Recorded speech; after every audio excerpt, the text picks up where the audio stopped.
the Change Your World book tour. Oh, I know some of you have already been there, done that, but we still have to change the world. And that's why tonight I bring you into a room that knows what Change the World is all about.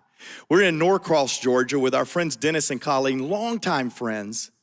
But the lead pastor, the lead leader of this organization told me just a moment ago, Johnson said, we impact 142 nations every single week.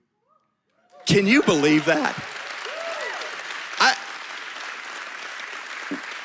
We thought we were trying to change the world by sending you to the world. This place is changing the world by bringing the world to them. And we're honored to be here with you. Thanks for making tonight happen. It's because of their generosity, it's because of their open arms, not only to the world, but to John Maxwell and Rob Hoskins, that tonight we bring to thousands of you this Change Your World message. It's a real simple message. In fact, tonight, all through the next hour and 15 minutes, we're gonna ask you to do three things. Three things, so you can go ahead and take notes. Those of you that are in the chat box, I'm going ahead and giving you the answers to the question. And that is changeyourworld.com. Now, I already know you're gonna go there because you're gonna get the book. You know Change Your World is the ticket. But we want you to go to Change Your World through the program, after the program, next week, next month, next year, because that is where tonight really begins to take action. See, there's three things, like I said, that I want you to do. I want you to get the book. I want you to take the assessment. The assessment is an online tool that is intended to give you an insight into yourself on the values that John and Rob will talk about tonight. It's a free assessment. We're gonna let you see how well you're doing with the transformation values. The third and most important step is to start the movement. Join the movement. Get in and be a part. We call that transformation tables. There's more information coming at you tonight about that, but if you get the book, take the assessment, join the movement, you're already ahead of the rest of the class. And I know you're gonna do that tonight because already thousands of women and men have jumped in and said, we wanna be a part. So, what are you waiting on? We're ready to change the world with you. Now, over the next little while, I wanna bring John Maxwell up here. He has a message to share tonight. This is not a typical book tour, gang. This is a movement tour. We're going to communities to see women and men that are passionate about changing the world around them with values of transformation. And so John Maxwell is gonna come up here and he's gonna talk about his book. He's gonna talk about his message and he's gonna challenge you to get in the movement. As I said, this is not a book tour. John's already done a few of those in his life. He's written 86 books. Yeah. He sold 34 million copies. Who's counting? He is. But tonight's not about you getting the book only. It's not about an assessment that we believe will add great value. It's about a movement. And so John will share with you, right after John's done, Rob Hoskins, the co-author of this book, is gonna come up. Now let me tell you just a moment about Rob Hoskins because stay tuned. This guy will fire you up and challenge you to go do something and then prove that you did it. Because he's an outcomes-based guy. He doesn't want to just see the 1.7 billion kids that he has resourced with his organization, One Hope. Did y'all catch that? 1.7 billion? I had to study 30 seconds tonight to even say the word billion. Billion children, but it's not that that's gonna impress you. It's gonna be the story of one or two and the outcomes of that impact. You're gonna love Rob, you're gonna enjoy meeting him, and then we're gonna have just a short time of questions and answers. We're gonna have a couple of questions here in the audience in Norcross, Georgia. We're gonna have some questions from you that type your questions in the chat box. But enough about that. You've already got the book. You've already taken the assessment. You're ready to join the movement. Mark, will you hush and let us meet the author, the friend, the dreamer of a changed world? Will you help me welcome John C. Maxwell?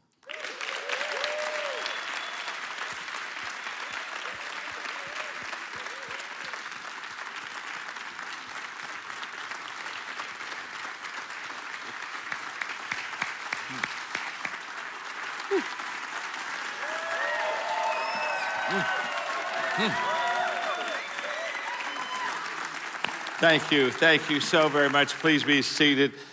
I just absolutely say, in total agreement, ditto to everything Mark said about you and, wow, Dennis and Colleen. I dearly, dearly love them.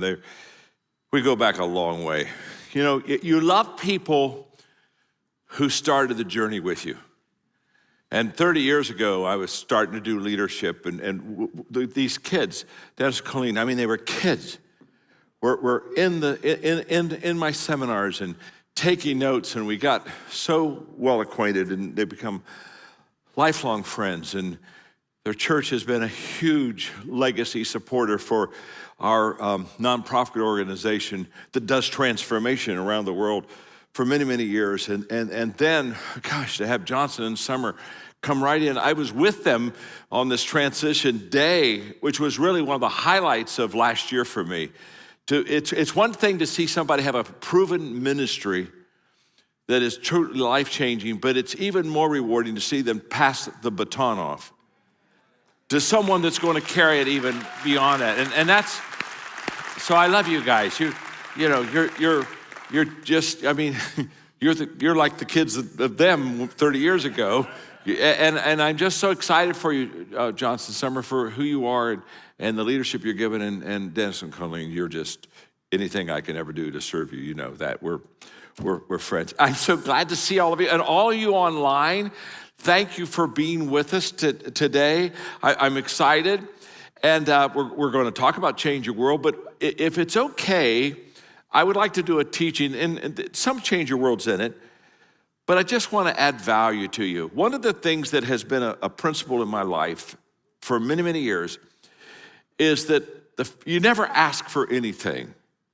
You always start by adding value first. And it's always my purpose to always give more than I receive and to always give first. And I think that this is just a way to live intentionally. And so I ask myself, how can I serve you? I mean, what can I do to add value to you? I mean, we have a terrific group of people. When you think of COVID and you've come and you've blocked off some time today to be with us, and I'm very honored that you would be here, and Rob is. So the question is, what can I provide for you? What can I do for you? What can I say that will help you? And so if it's okay, I would just like to talk to you a little bit about leading in a crisis, because, you know, 2020 was an unforgettable year. To be honest with you, 2021 isn't starting off so hot either. It's not like we're, you know, seeing the light at the end of the tunnel. I'm not sure. I don't know where the light is yet, and I just know we're in the tunnel. But I think the question is, how do we lead in a crisis? What do we do? And so what I'm going to share with you, honestly, when Rob said a little bit earlier to you in the VIP session, what I'm going to give to you, I've just really never given until right now, okay, today. And I just want to share with you how I go through the process. Now, when COVID hit us last year in March, in April, May, I spent a considerable amount of time doing virtual teachings. And Mark knew the numbers. We literally had millions, did we not, following us, as I would every Monday do a teaching about crisis and how to deal with it. And in fact, I went back and I looked at all the different lessons I developed during COVID last year, and I developed 27 different lessons of just how do you get through this process to add value, to help. And so one of the things that Mark and I were talking about yesterday, of course, you know, Mark Cole runs everything. He's the CEO of everything, all the enterprise, and he's just a phenomenal friend, a great leader. And one of the things that we're going to do is I just feel very impressed that I need to for the next, I don't know, few weeks, I'll probably start about the latter part of February. I think I want to do maybe 20 minutes every Monday, just leading through this time. I'm a little leadership sad. I think this is the moment for leaders to step up, but instead of stepping up, I see them sidestepping. I see them dodging things they shouldn't be dodging and then looking and pointing to other people. It's just pathetic. It's pathetic. And I just feel that we're going to do what we call a Monday with Maxwell, okay? And we're going to do it every at Eastern Standard Time on noon. Is that right, Mark? And it won't be heavy. It'll be 20 minutes. I'm going to just, but every Monday, I don't know, for a few months, I'm just going to come back to you, and I'm just going to do my best to serve you and to add value to you. So I want you to kind of get ready, and just towards the end of February, you'll know we're going to do Monday with Maxwell, and every week I'm going to be with you. And I'm going to be coming alongside of you to resource you, to equip you, to love on you, to encourage you, to perhaps, mentor you, just whatever I can do to serve you, because I think that somebody's got to say, let's get together and let's do something. I mean, are we going to turn on the light, or are we going to curse the darkness? And I have can I tell you, you have to have nothing special in your life to curse the darkness. I mean, the way some people complain, you'd think they get paid for it. Honest to God. I'm not going to settle for that. I'm not settling that for me. I'm not going to settle. You're better than that. I'm better. We're better than that. We're better than that. And so anyway, I'm kind of excited about Monday with Maxwell. I mean, I'm just going to start writing. I'm going to start thinking. I'm going to start. But what I would like to do is this is just real practical now, is I would like to share with you that when I'm in a difficult time as a leader, I have 5 what I call crisis questions I ask myself. And this is just beautiful because it works. And it's every one of you can ask these questions, and every one of you even more wonderfully can answer these questions. So they're very simple, and they're like everything in my life, very simple. I mean, look at me. I mean, it can't be too. Rob co-wrote the book because I wanted some intellect in the book, okay? And so, so Rob is brilliant, and I'm simple. And I put the cookies on the lower shelf. Yeah, my goal is that everyone should have one. You know what I'm saying? And I've had 2 or 3. Just look at me. So I mean, I've been there. So I wanted to be applicable and practical. And by the way, Monday with Maxwell, that's what it's going to be. It's going to be stuff. Every week, I'm going to promise you, if you'll give me 20 minutes, I'll give you something to take home with you. Every week. In fact, if I can't do that, I'm getting off. The last thing you need is somebody just talking. We need somebody that can help and say, here are some things that will work for you. So here we go. 5 questions I ask myself, and I'm going to kind of give you them in order, if it's okay, because there is this kind of a little bit of a sequence. And so here we go. The first question I ask myself during a difficult time, crisis, whatever, is what do I feel? And I think that is the first question a leader has to ask herself or himself. Is what do I feel? And here's why. I ask that question to make sure that I'm emotionally connected with the people. Because I've never known leadership to be effective if it wasn't caring, if it wasn't understanding, if it wasn't in the position that the people knew that the leader knew and cared for them. It goes back to one of the older quotes that I'm credited giving that's old. Everything I do is old anymore, though. I mean, people don't care how much you know until they know how much you care. So as a leader, the first thing people don't need from me is knowledge. The first thing they need from me is an emotional connection. I feel what you feel. I understand. And there's a huge connection there that's important. And for example, during this last year, I value, anybody knows me knows I value everybody. I mean, I value everybody. In fact, I'm trying to get the Christian community to value everybody, because they don't. But they haven't. They've got a history of not valuing everybody. They couldn't understand why Jesus was always eating with the, quote, wrong people. So this is not like a new problem. For a long time we've had this problem. And so I value everybody, but when we had the racial division and issues, I thought, man, I want to understand. I really do. And so I went to about a half a dozen of my wonderful, wonderful, beautiful African-American friends, and I said, help me. Just, you got to help me. I'm not coming to talk to you. I'm coming to listen. I want you to teach me something. I want you to help me to understand. And what books should I be reading? I spent 3 months reading books written by African-American authors who have gone through what I haven't gone through, and they see things that I've never seen, and they've experienced things that I've never experienced, and I just tried to, the best I could, I just tried to get in the pages. Are you with me? I just tried to get in the pages and so that I could look and say, you know, I'm really doing my best. I'm doing my best to connect emotionally with you. I want to feel what you feel. Now, let me just say something about emotional connection and the question, what am I feeling? Just because I emotionally connect with you doesn't mean that I'm always going to satisfy you. Don't think that agreement or me meeting your approval of saying what you want me to say is always going to happen, because I still have to lead.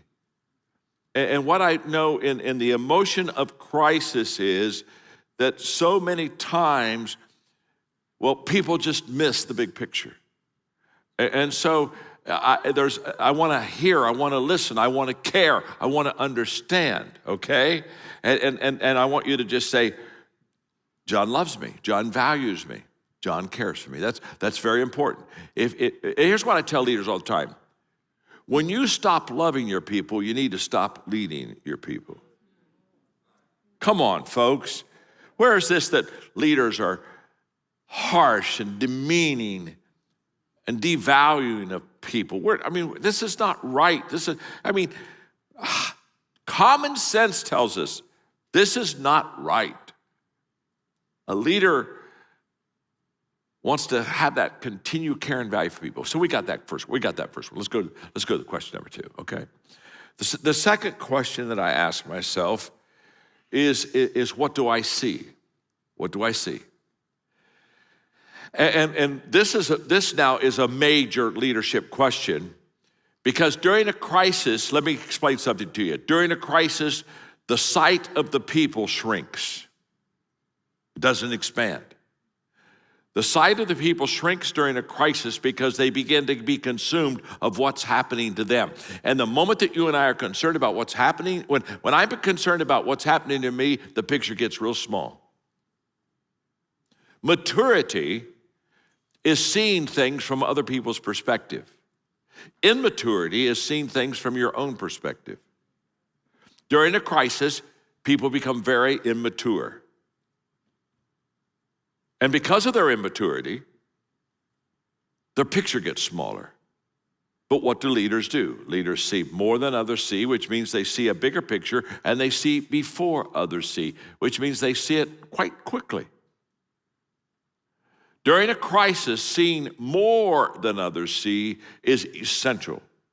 So what that means is that while everybody is emotionally driven and while the picture is shrinking, I'm having to be emotionally connected, but I have to be physically disconnected. I've got to rise above what other people are feeling. I've got to see. I've got to look, and I've got to purposely expand the picture, because I promise you, it's always bigger than we think. It's the old corny joke. See, what is it? Minor surgery is the surgery you're having. Major surgery is the surgery I'm having. And when in a crisis, everybody's got major surgery. And a leader, let me tell you something. You want to emotionally connect with your people, but you don't want to be in the ditch with them. And during crisis, there's a whole bunch of people in the ditch. And I see you, I feel for you, but I'm not going to wallow with you. Remember this, I've got to be in a position to pull you out. So I don't always join you. I don't always satisfy you with the, I don't always give you the emotional satisfaction of me just kind of jumping on the bandwagon. That's not where I am. I don't serve you well by satisfying your emotional needs. I serve you well by satisfying or meeting your real needs. Does that make sense? So what do I feel? What do I see? Number 3, what do I think? Thinking is crucial during a crisis because everybody stops it. I've never seen so much stupidity in my life. I don't even know what to do with the stupidity. I just look at it and say, are we really that dumb? I mean, it's the things I'm watching, the things I'm observing, the things that I'm seeing. I'm just sitting there and I'm thinking, come on, we're better than this. We're better than this. Now, so when I ask myself, what do I think? I'm going to share with you what I think. When we're on this Change Your World book tour, this movement is being released at the right time because I can tell you what I think without any question. I think that we are suffering from a values deficit. I think we've lost our way. I think we've lost our values. And one of the things that we understand about people is the fact that when you don't have values, you lose your core. We should be better on the inside than we are on the outside. We should be bigger on the inside than we are on the outside. And when the inside is stronger than the outside can weather the storm. But when the inside is weak, when there is a lack of values, an empty bag won't stand up straight. Just a little breeze and that bag's over, a little wind and that bag's gone. Why? Because it doesn't have the core. It doesn't have the stability on the inside. And we've lost our way. We've lost our way with values. When I say we've lost our way, in America, we have a generation that has never watched, observed, or heard good values. By the way, that's not their fault. That's our fault. That's our fault. So during a crisis, while everybody is being emotionally fed, I purposely go to the mind. You know, Rob was quoting a verse a little bit earlier out of Romans 12, where don't be conformed to the world, but what? Be transformed. Transformed, changed. That sounds like change your world, doesn't it, huh? Why? By the renewing of your mind, not by the feeding of your emotions.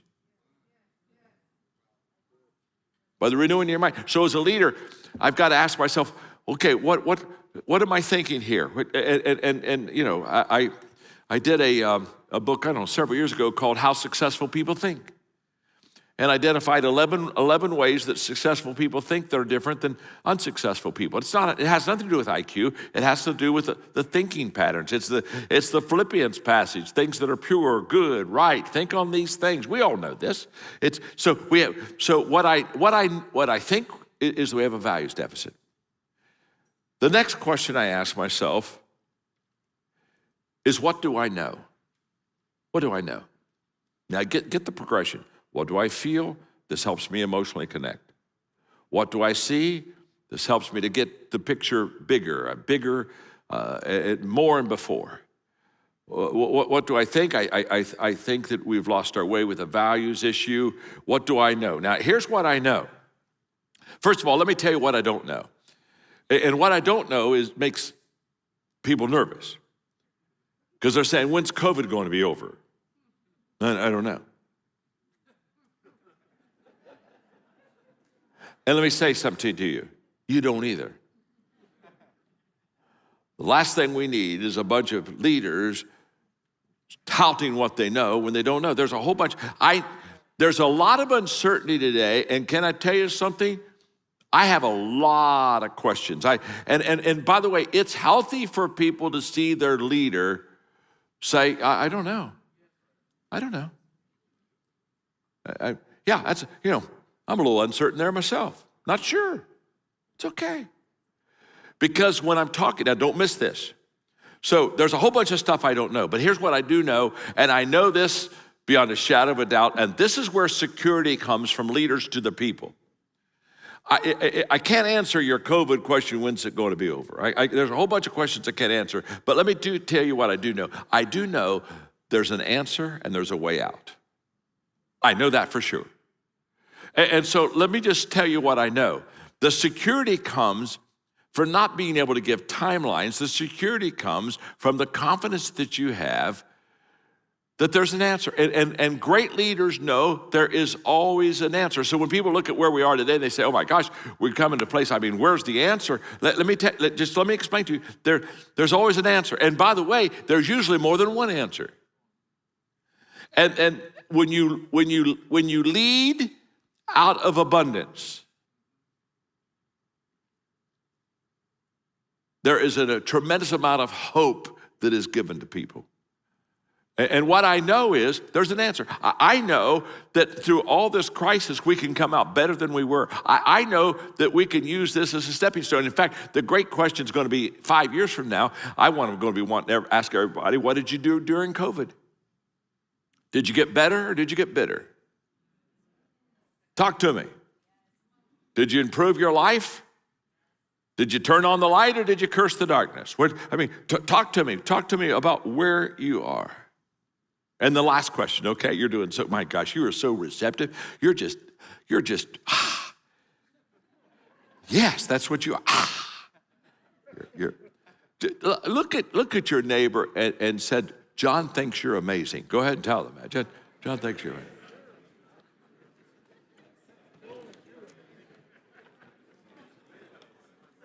I like that. I like that because I do. I think you're just a delightful audience. And I'm so glad that there are literally thousands of you online watching right now. I hope this is helpful. Again, this isn't like change your world like everything's in the book, but I just want to add value to you. I want to give you something that will help you. So what? Okay, the last question is what do I do? What do I do? Because leaders always take action. Leaders are activists. They do something. The smallest action is greater than the greatest intention. I mean, how many people do you know, come on, how many people do you know that they're always getting ready to get ready? They wear me out. They just wear me out. Sometimes I just walk in and I say, could you just, I've been waiting for you to get ready for a long years now. So just don't even talk about it. You show me. It's like John Wooden, who was my mentor, who used to tell his ball players, don't tell me what you're going to do, show me what you're going to do. And hey, by the way, in the word traction is the word action. There's no traction without action. You don't get traction with intention. Good intentions are the most overrated English words in our whole dictionary. Good intentions. Lives aren't changed by good intentions. They're only changed by good actions. Here's why I'm so thrilled. In fact, I'm going to bring you up here in a moment, guys. Here, let me tell you why I'm just absolutely thrilled about Change Your World. In fact, I was just talking to a very, very good leader today. Today, we've had a marvelous day, a very busy day. And I was walking through, he had a lot of questions about where we were and what I thought about leadership. And I said, I'm going to tell you what I do know about leadership. You and every other leader, you need to start taking some positive action. Because I can tell you can't allow people to sit and fret. You've got, and what I love about Change Your World is all about positive action. We're literally going to give you something for your team, for your family, for your congregation, for your business, wherever you are. We're going to give you a game plan. We're going to give you a game plan because it's going to tell you something. When everybody is uptight and nervous, the first thing that they need to get in the game. Are you with me? They need to get in the game.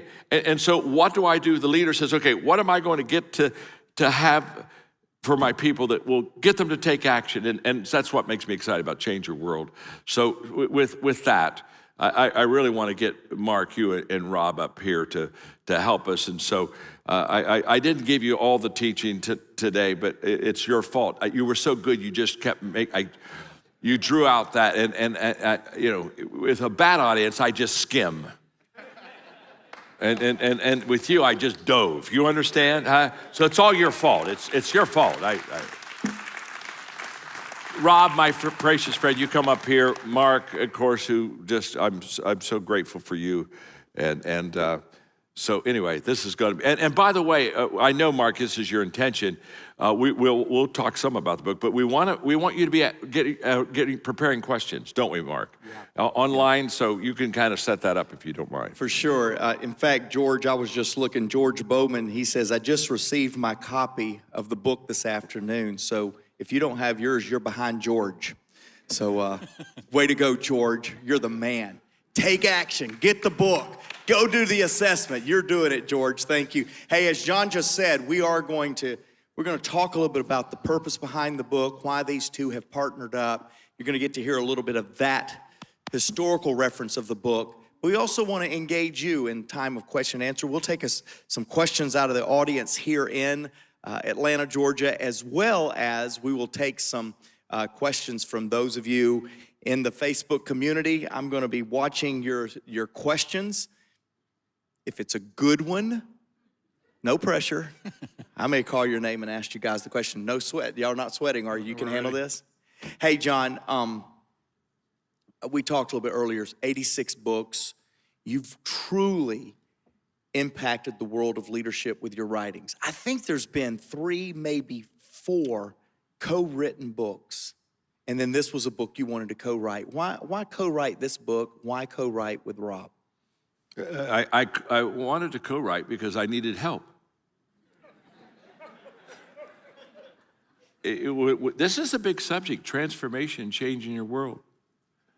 And I wouldn't even be near naive or arrogant enough to think that I really, I mean, we've done this, but I wanted to get somebody that's really bigger than me, better. I mean, Rob he's the CEO. I mean, he's got One Hope, and I mean, they've affected 1.7 billion people, and I mean, absolutely, this is huge. So, I mean, I wanted to get somebody to help me that was better than me. If you're going to pick a partner, don't get somebody worse. Unless you're writing a book on the basement or something. So yes, I've known Rob, we've been friends for a long time, and I know what a terrific leader he is, but what I know is he's done this. So when we're talking about change the world today, understand something, this is not theory. We've worked this with millions of people. So we got this down, but I wanted Rob to help me, and he has been. Rob, you just helped me so much. I mean, there are chapters in the book that would never have been written if it wouldn't have been for the fact that you came and helped me understand it, and so thank you very much. So give the guy who really, yeah. But Rob, truly, same question to you. I mean, you're busy. You got a lot of stuff going on, but why with John and why now? Why John Maxwell? Is that the question? Is that seriously why question. John Maxwell? That's the question. That's a tough one. You know, I mean, we've done this a couple times now, and John does what he just did, and I just get embarrassed. My face turns red. I mean, because really, I mean, and I am so grateful. So the first thing I want to say is I'm just tired of carrying this guy. I mean, just That's right. Come on. It's just ridiculous. I mean, Yeah, hit the ball and drag John. Yeah, Hit the ball and drag John. No, seriously. I mean, I really believe this topic of transformation is a huge topic, and it's a buzzword. Everybody wants to transform everything. Everybody wants to be an agent of transformation. Everybody's talking about transformation. Very few people can tell you what transformation is. That's right. That's right. Fewer still can define it. A smaller number actually have made it happen and can prove it. And lastly, there's an even smaller handful of people that have the capacity and the platform to be able to scale it on a global basis. And one of the fewest people in the world that could do it is sitting with us today, and that's Dr. John C. Maxwell. He has the ability to make a movement happen, not just a book, an actual movement. And if this world ever needed a global transformational movement, it is right now in this world. Very true. And so John and I, he's been my mentor, and we were actually on a boat, if you remember, Mark, in Fort Lauderdale when we were cruising down the intercoastal, and we were talking about our favorite subject, transformation. We weren't talking about it like a theory. We weren't talking about it, we were talking about what his organization and John, Mark's, my organization, what we were doing together. We've done some incredible programs together. We were talking about how transformation actually works, how we were seeing it happen in the world. And I just finished a doctoral dissertation on how movements and how we've seen movements that have become transformational for good. We've seen other movements that have been for bad, but we were talking about good transformational movements, and I was sharing about it, and I just said, I was sharing with John, I said, John, I don't know, you're the master. I said, I don't know if there's a popular book in this, but if there is, I really want your advice, I want your counsel. And John turned to me, he says, Rob, there is a book in this on transformation, and he said, can I write the book with you? And let me tell you, when John Maxwell asked you, can I write a book with you? Yes, was the answer. I mean, it took me, John says it took me 2.2 seconds. It took you a little long. You were slow. slow. I don't think it took, you were on the boat. It didn't take me that long. If it was 2.2, John still thinks that's about a second too slow. Yeah, Mark calls you turtle, but anyway, let's go. Hey, so you guys will love this. In fact, John, you're going to call the Facebook community MVP Mark Major, because he said, I just got my book today too, 5 of them. Mark, you are his hero. I'm just going to go ahead and tell They're you. better than George. George did 1, you did 5. Do I see 10? 15? But what I love about this, and do get the book, take the assessment, join the movement, but it's more than a book. Yeah. And I've watched you guys busy. There's something driving this book that is so much more than several thousand pages on a piece of paper bound by a book. What is this movement or this significance thing that you guys are after here? Well, it's the hope of the world. It's the hope of the world. Let's start with the fact the world doesn't have the answer. The answer is in people embracing good values. When 20 years ago, we had another problem in America, in the corporate world, with corporate scandals and mistrust and abuse. All I got to do is say one word and you'll catch on. Enron. Remember that? And I was writing for Time Warner, and they called me in New York City, and they said, John, we want you to do a book on business ethics. And I said, I couldn't. And they said, why? I said, because there's no such thing as business ethics. There's just ethics. You either have them or you don't. And if you have them, they work in business. Oh, happy day. So they said, well, can you write a book on ethics? I said, I'm not sure, because the culture doesn't have absolutes. They don't embrace truth. So we got together with our writing research team, and we worked on it, and we did write the book, and we based it on the golden rule. Treat others as you would like to be treated. And this worked because the golden rule is in every religion and every culture. So now we had common ground. Remember this, you have to have common ground. And so we started with that, but that was life-changing for me, because I saw then how values are much higher and more important than the law. And that the values is a higher way of living and a higher way of expressing what you really want to do to change the world. And so we kind of hooked our star to values and said, we're going to be a values company. And so we got 25. And when we go into countries, we lay out all 25 values and we say, okay, pick the ones that are most important to you. And by the way, we've never had, in every country, we're in 3 countries, getting ready to go to 2 more. We have 22 countries where the president of the country has invited us in. We don't even go in until the president says come in. And then we go vet them, and half the time we still don't come in. Because we have to have buy-in clear at the top. We don't start at the bottom. 99% of all organizations start with a low-hanging fruit. We go to the top, because influence never goes from the bottom up, folks. Hello. It goes from the top down. So you got to go to the top. If you go to the top, it can trickle down and you can change the world. And I'm just going to say this. Mark and I were talking the other day, and he asked me about if I had a bucket list. I mean, and if you're 73, if you have a bucket list, you better get the bucket going. The bucket ain't going to wait a long time, and it ain't going to be like the bucket. I said, yeah, I got a bucket list. I really do. I only got one, really. I only got one. There's a whole bunch of stuff but I only got one. I just want to see one nation transformed in my lifetime. And I just want to see one group of people just basically have their life changed. And what's so exciting is I think it's going to happen. And I think it's going to happen not because of me. I think it's going to happen because we are now giving you a way to bring transformation to your community. We didn't talk about transform the world. We're just saying transform your world. Start where you are. And this is very exciting to me. And I can feel it, and I can sense it. And somebody said, well, what happens if you don't sit? Can I tell you something? I would rather die trying to do something big and not getting there than to live on something small. Come on.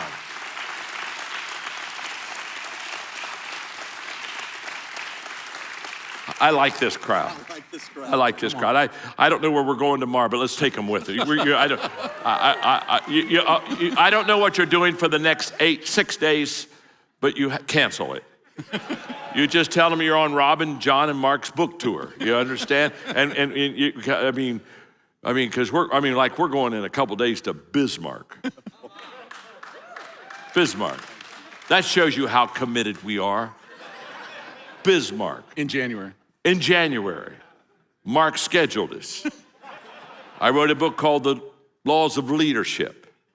One is the law of timing. He didn't read it. It's obvious he didn't read it. I'm having fun. Aren't they? You're just great. You do need to go on the road with us. You're beautiful people. Wow. Yeah. Talk to us a little bit about the significance of this book from your perspective. Well, we've said it. I just want to emphasize it. It's more than a book. Yeah. It really is. John and I said that from the beginning. This has to be more than a book. What we have to do is go on a journey with people towards this journey of transformation. And what we're saying in the book is that it can happen anywhere. Yeah. It can happen with everyone, and it can happen anywhere. That's the premise of the book. And it's built not on theory. This is not a book of theory. This is John's life. It's my life, and it's what we've experienced working not just as a book, but as a process, and putting on a platform which we've done in order to hopefully catalyze a movement. So that's what it's really all about. And one of the 25 values, again, this is all based on values. I mean, we've seen a lot of movements happen that are built on poor values. You've heard John say this. I've heard John say this so many times. A vision without action is just a dream. But let me tell you, action without values is a nightmare. Come on. And that's what we're experiencing right now. That's what we're experiencing.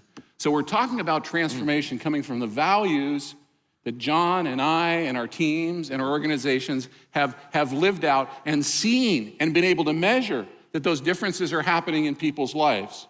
I mean, one of the great values of the 25 is someone asked me the other day in one of these, what's your favorite value out of the 25? I said, it's hello. The name of my organization is One Hope. I think I'll choose hope. I'll choose the hope. Just as a that's a good one.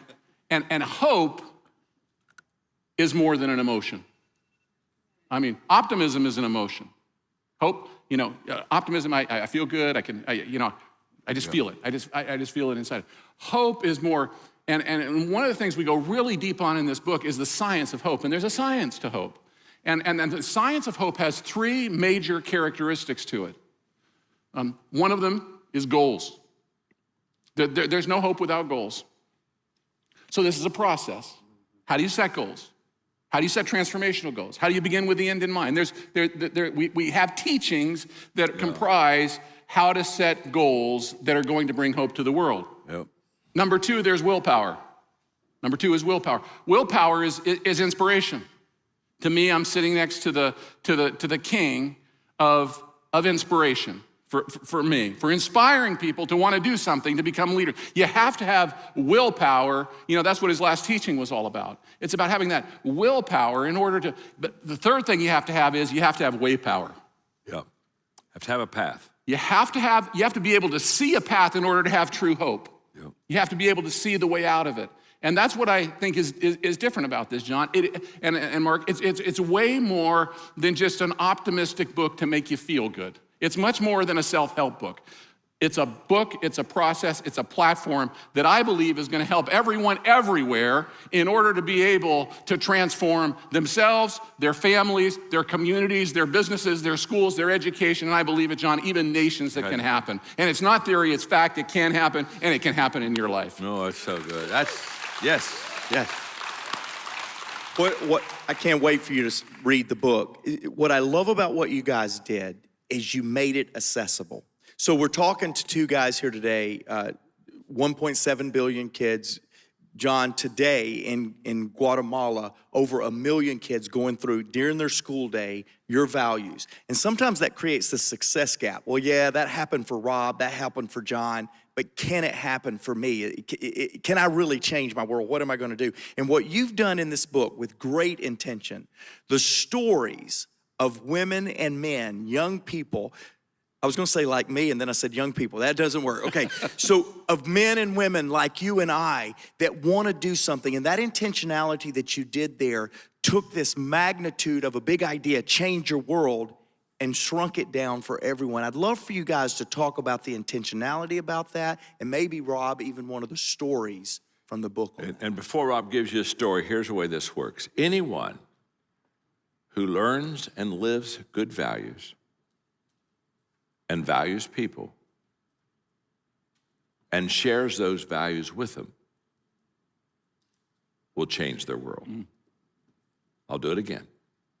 Anyone who learns and lives good values, values people, and shares those values with them will change their world. And that includes every one of you here, every one of you online. Every one of us can do that. And with the transformation table, with the values teaching, with the assessment that we have that you can find out what your values are. And that assessment just became available today. And I mean, they're just people, hundreds, thousands of people are already taking the assessment test. We're making everything, again, available to you. And we put, the story of transformation is found in the stories. And we just have stories of, well, give them maybe an example of anyone, the anyone story. Just there's all kinds of stories in the book, and that's what I love about it. I mean, people say, well, yeah, you look at John, you look at, these are people of resource, they have capacity, they have big organizations, they can bring about transformation. But what we wanted to show, and it's shown in the lives of these stories, we've got a story in there, John, of a little girl that I met in Peru. I mean, this little girl, if you look at her, she's not only not going to transform anything, she has no hope.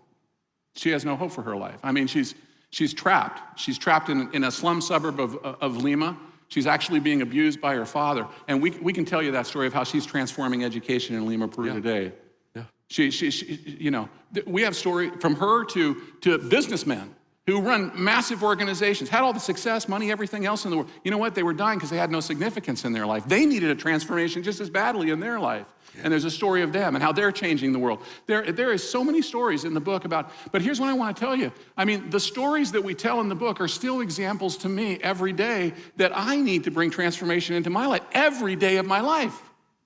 I mean, I remember one day I was driving to my office. I drove the same way to work every day to my office, and it's a great time for me just to, turn everything off before everything's gonna hit me at work and just meditate, think, pray. And that day I was sitting at a red light, and and all of a sudden in that moment, God spoke to me. And as he spoke to me very clearly. He said, Rob, I want you to take a right turn. So I sat there at the light and I thought, okay, take a right turn. Take a right turn in my marriage, take a right turn with one hope, and God said, no, stupid, I want you to take a right turn at the light. Just take a right turn. Does God ever talk to you like that? I mean, and I said, he's called me stupid too. Does he really? Yeah. I'm not the only one. And Mark, I took a right turn, and I was driving through a neighborhood I'd never driven before on my way to work that was right across the street from my office. And I mean, that day I saw things I'd never seen before. I'd seen it in other countries, but I had never seen it in Fort Lauderdale, Florida, in Pompano Beach, Florida, and it was right across the street from my office. In a 5-minute period of time, I saw a drug deal go down. I saw a prostitute walk out in front of my car in the middle of the daytime.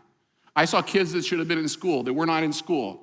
I saw single moms holding their mom. I saw all this happening before my eyes, like almost in slow motion in that 5-minute, and I just stopped. And it's what John was talking about. You see things.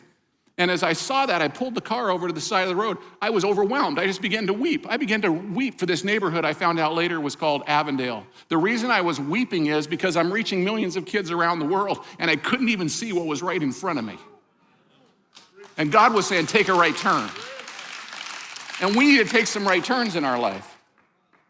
I went to my office that day. I told everybody, stop working, come. I want to tell you what just happened to me across the street. And I began to share that story. I said, we are going to make a difference. Yeah. In our world. We're gonna make a difference across the street. We're gonna make a difference in Avondale. And for 10 years, we've been working in that community. And we're seeing these principles that we teach in the book taking place in that. While John and I were writing the book, there was a young girl named Haley. Haley lived in Avondale. Everything says Haley, no chance for Haley. No chance at all. No hope for Haley. Haley's dad's in prison. Haley's mom is on drugs. She got taken away. She was living with her grandma in a tenement apartment across the street from my office. And I saw Haley. I saw the community that had been committed, that had become part of the process, that were providing an answer. She was now going to not a failing school, but a good school that we gave away for-profit space in our building. We started a school so that there could be a good school across the street for her. And I'm writing the book with John, and all of a sudden I get word, Haley's mom just committed suicide. Man, I just felt like, and I thought, oh boy, this precious little girl, she doesn't have what it takes to stand up against this. When I came back, I was walking through the hall, and I began to hear stories. I began to hear the stories of the community that had heard about what had happened to Haley. People stepped up. They paid for the funeral. They started paying for trauma care for Haley. They started loving on her and her grandma. They started giving them things. They started saying, we're not gonna let Haley become a statistic. We're gonna make sure that there's transformation in Haley's life. And I'd never forget walking through that office and Haley coming down on that office across the street from Avondale with the brightest smile on her face, still filled with hope and purpose no matter what this world is thrown about. That's what transformation's all about. Transformation's about Haley. So it's not just the big thing. The most significant things of transformation in my life aren't the billions numbers, millions number. I'll tell you what turns me on every morning, what gets me up in the morning is people like Haley. Yep. And that's how transformation's gonna come to the world. It's how you're gonna bring transformation to the world. Exactly right. It's gonna happen with you. It's available to anyone, anywhere. Yeah, it's gonna happen with you. So in the comments, you just need to type, take a right-hand turn. Just take a right-hand turn. Hey, I'd love to jump into some questions from the audience. Be good. You guys good with that? If you have a question here in the audience, we have microphones right up front, and we're gonna invite you to come up here. As you're making your way in the room, I wanna go to a really easy question to start off. This is from Michael Chase. He said, values are more important than the law. So how can we get the legal system to start working with values? Just a really easy softball for you. Well, the values, the laws are on the outside, values are on the inside. Laws you can see, but it's the values that change. The reason, in Equip, as you know, we trained 5 million leaders in every country of the world. But after we finished training those leaders, I said, we've trained leaders to have a skill set to lead, but we now have to train leaders to have a heart to change lives. And it's the heart that makes the difference. And it's out of the heart the abundance of things come. We all understand this. And so when we think of the laws, here's what I know. A law will never change a person's life, but values will. If you have bad values, you'll find ways to get around the law. You always will. But when you have good values, if you really had good values, you wouldn't even need laws, because we would be doing the right thing. Because social trust is the confidence that other people are going to do what they ought to do. And social trust is the fabric of a strong culture and a strong country. And when we lose those values, we lose that social trust, which causes us then to be in trouble. Perfect. Perfect. All right, here's another question from Elaine. She says, how does developing the leader inside of you and developing values inside of you complement each other?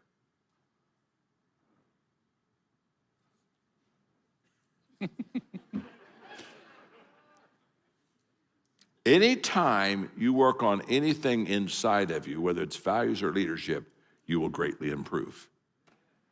Understand that, again, being better on the inside assures you of being better on the outside. Being bigger on the inside assures you of being bigger on the outside. It's the natural sequence. And so it's true at Kathy. On Chick-fil-A, when they wanted to, in the earlier days when they wanted to expand Chick-fil-A in as far as the restaurants quicker or faster and more than he felt, and they said, the people demand that we get bigger. He says, no, the people demand that we get better. If we get better, we'll get bigger. And we've missed it. We've gone for big instead of better, and we've gone to the outside. If my outside is bigger than my inside, it's only a matter of time till I crumble. It's inside out, not outside in. Yes, question? Yes, I want to talk about the elephant in the room. And that is right now, thank you, I'm down here. Okay, so right now when I read across social media, I see lots of comments about many people in the church being embarrassed about the church. And so this book is a proponent for us to believe that we can be effective and to not be ashamed of the gospel. But there are a lot of people who are embarrassed right now, and their tendency is to want to hide. And so I love the timing of this book, but I would like you to share some things because I think we need to deal with that mentality and call it out for what it is. Yeah, absolutely. I think you answered your question with your statement. And Yes. you're right on. You're right on. She really answered her own question. She did. She answered it probably better than at least you could. Well, the reason, I the reason know. she answered her own question is because she's heard our answers. Is that why? And she thought, I'll help people. I'll ask the question, I'll answer the question, we can get on with it. And Heidi from the Philippines said, well said. She didn't say well asked. She said well said. That's what I said. Yeah. I'm with the lady. In fact, in the Philippines. Coley, if you want to, would you want to get a chair up Come here on up. and you could just kind of help us through this whole process? I mean, John did mention the passage from, when I was praying about this tour, and I just asked the Lord for a word. And my dad, who's a great friend of John's, he's 84, full of life, and my, man. he's just incredible mentor. And, Great man. And he prayed over me, and we said, "What's the word, Lord?" And it did come to that passage, and we are people of faith, but this applies to everybody. I mean, these Paul's words that he says, "Be not conformed to the patterns of this world, but be transformed by the renewing of your mind, everything that is God's good and perfect will." And I think what's happened with the church, we've conformed to the patterns of the world. Yep. And what we have to do is concentrate with the kingdom principles that Paul is talking about there and renew our minds. That's what we need to be working on, because the patterns of this world, especially because of digital and social media, I could go on and talk about this. I'm not gonna talk about it. But what they're doing is these algorithms are making those patterns tighter and tighter. And we're getting in these vicious circles where we're just being filled with more and more. If we've gone down a place where we're getting garbage in our life, we just get more garbage in our life. And we're creating patterns in our own life, in our own thinking, in our own mind, in our own feelings, in our own emotions. And what we're doing is we're trapped. We need to be liberated. We need to be delivered from it. And we need to begin to renew our minds so that we can be agents of transformation in the world. Could I just, that's so good, Rob. I referred earlier about the fact that an empty bag won't stand up straight. And this whole process of again, the values inside of us being absolutely essential for who we are and what we do. And I think that, I think we've taken shortcuts. I think we've decided to do the easy work and not the hard work. And the depth of values Values are life-changing. And once that we begin to understand that and embrace that, everything begins to be different. And it begins by valuing people. It all begins by, if I value you, I'll add value to you, and I'll become a value to my community and to the people around us. And I think that's just really essential in this whole process of where we are. Values are the core. We're going to live and die on values. You show me a community of good values, and I'll show you a good community. Mm-hmm. And you show me a community of bad values, and I'll show you a very difficult community. It's a values issue, no doubt. So this next question from Maria in Argentina, I want to take this question and answer, but she said, can I get the book? Can I do the assessment? Can I get involved in Argentina? Is it available in Spanish? And I'm thinking of our incredible equipped John Maxwell Leadership Foundation team, John, really our entire team that's worked tirelessly. And for the first time, truly ever in John's world, today the book released in 3 languages simultaneously. That's exactly right. Oh. Incredible.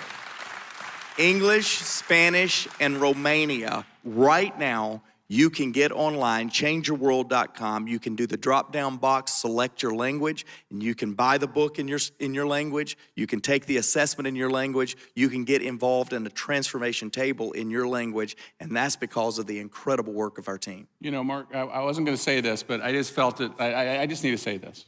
You know, because I was reading all the comments from some of our earlier deals, and someone was saying in there, kind of caustic comment about John.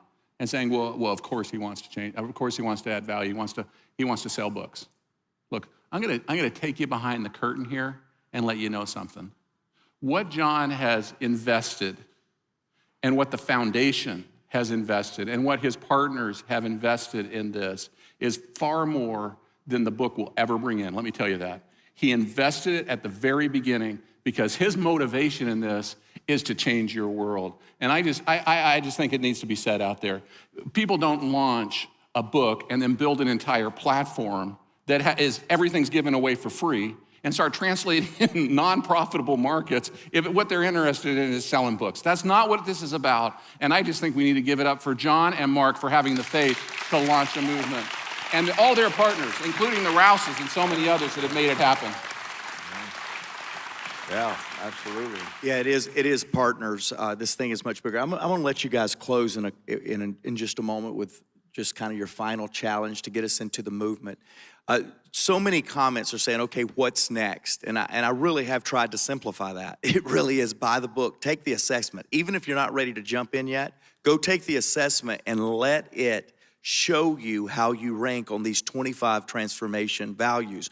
We believe that you're going to want to grow in what that assessment reveals to you. We believe you're going to want to be impacted. And Rob, we didn't get into this tonight. Maybe it's in some of your closing comments, but accountability is the way to grow.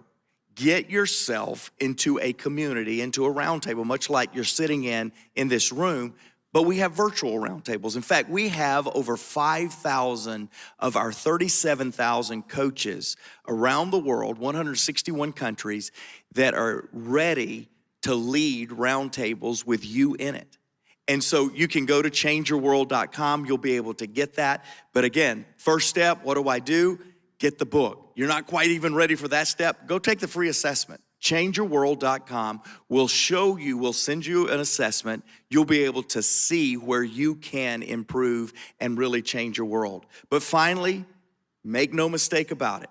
More than the book, John has challenged us as a group of people, our team. We have to get people in roundtables to begin seeing the need to make a difference when they make that right-hand turn. It's one thing to make the right-hand turn. It's another thing to come back to your organization and say, everybody stop what you're doing. Come in for the next 11 years plus, because we're not done. We're gonna go adopt Avondale.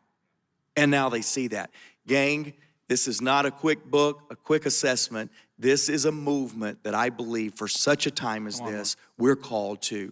And so guys, I wanna give you a chance to just kind of challenge us here at the end, and then we're gonna let people go change the world. Well, I just want to make the promise that we made in the 9th chapter. We were writing this book in the middle of the COVID. We were finishing it up. Yeah. And John and I really struggled, travailed, about that last chapter, that 9th chapter, the call to action that was in the book. And this is really where we got to build a platform. We got to take all we've learned and put it in a process. There's no way we can put this in these 8 chapters and then finish it up on the 9th chapter. So we had to make that way. But in the 9th chapter, what we did, we made a promise. I'm making a promise. John's making a promise. Mark is. All of us are making a promise. We're not going to leave you alone on the transformation journey. That's right. Absolutely. That's about all of us together really believing that we can have a transformation that is so desperately needed in our world today. But it begins with you. Transformation can happen anywhere with anyone, and you're one of those anyone's that's going to make it happen. I know that. That's beautiful. That's beautiful. Well, I've made a study of life of really looking at transformational movements, and mass movements don't begin with a mass. That's right. They begin with a few. And what we're really wanting is not a mass movement. We're wanting a bunch of mini movements. We want you to start a transformation table, and we want you to start it now. I was signing books today, and 2 ladies came up, and they had about, I don't know, maybe 12 or 15 books for me to sign. And if you want to get like a box of books or whatever for your team, if you'll get them today here. What we'll do is we'll sign them for you. Just give us the names of the people, and we'll just sign them. And just think, when you start a transformation table, you say, hey, this is a book of Rob and John's, and they've even signed it for you, and off you go. But these 2 ladies, they said they had a small group. And they said, we've been meeting for some time. It was an established small group. And they said, our small group doesn't know, but tomorrow they're going to become a transformation table. And they said, we were going to start tomorrow. We're going to start with the values. And I looked at them and I said, these are people that are going to make a difference. And what happens is we want everyone, we want hundreds of thousands of people to be facilitators of round tables, transformation tables. And guess what? When that happens, you change your community. And then Mother Teresa said, asked Mother Teresa, how do you feed the world? She said, start with one. Feed your neighbor. Feed the person around you. And for us to be a part of that, we love it. And so thank you for having us. Thank you for listening. You've been an incredible crowd. And for you online, thank you for very much. And get those tables started. And my name's John, and I'm your friend. Let's give John and Rob one more thank you.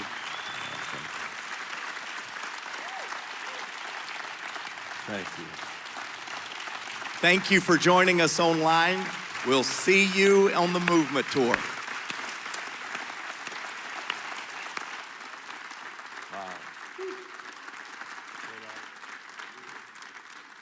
So here you do have a treat that all of the people that we talked about online does not have, and that is you have the authors here ready to sign the books. And